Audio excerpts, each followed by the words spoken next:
with the president of China very soon in Florida, and that's another responsibility we have, and that's called the country of North Korea.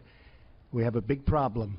We have somebody that is not doing the right thing, and that's going to be my responsibility.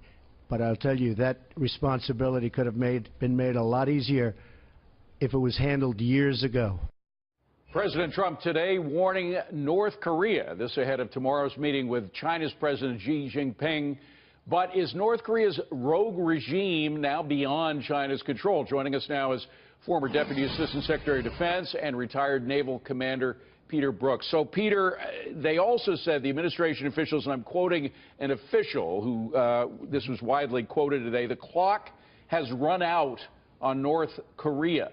That implies that something is about to happen in actions that we take against it. Do you know what that is? No, I don't. But it could mean a lot of different things. It could, David, it could be anything from political to economic sanctions to some sort of military action. So right now, I think the president is probably waiting to have a meeting with Xi Jinping start tomorrow and Friday to discuss this, to see if China could possibly corral North Korea about its nuclear and missile provocations. Now, we'll talk about China, but first on North Korea. The guy who controls North Korea is a nut. Everybody here knows he's a nut, and chances are a lot of people in North Korea realize the same thing. He is as tightly controlled as that country as word gets around that this guy's crazy. Is there anything we can do to force him out from the inside? It's pretty difficult. It's a complete police state.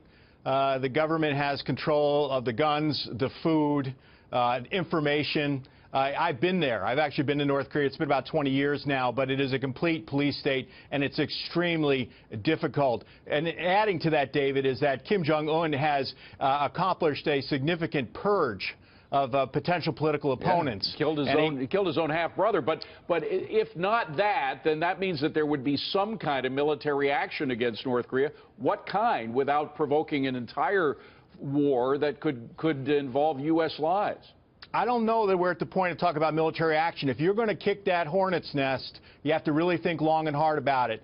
The North Korean, war on the Korean Peninsula would be deadly for both sides. Seoul is only 25 miles from the misnamed demilitarized zone, the most heavily militarized line in the world. 20 million people live there. North Korea can reach that with artillery. All right, so very quickly, Peter, that leaves China. What can China do?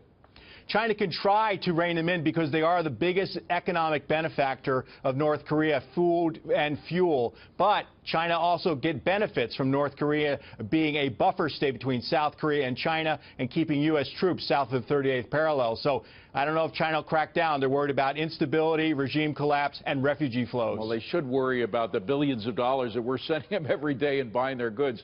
Peter, thank you very much. I'm sure Donald Trump will point that out, Melissa.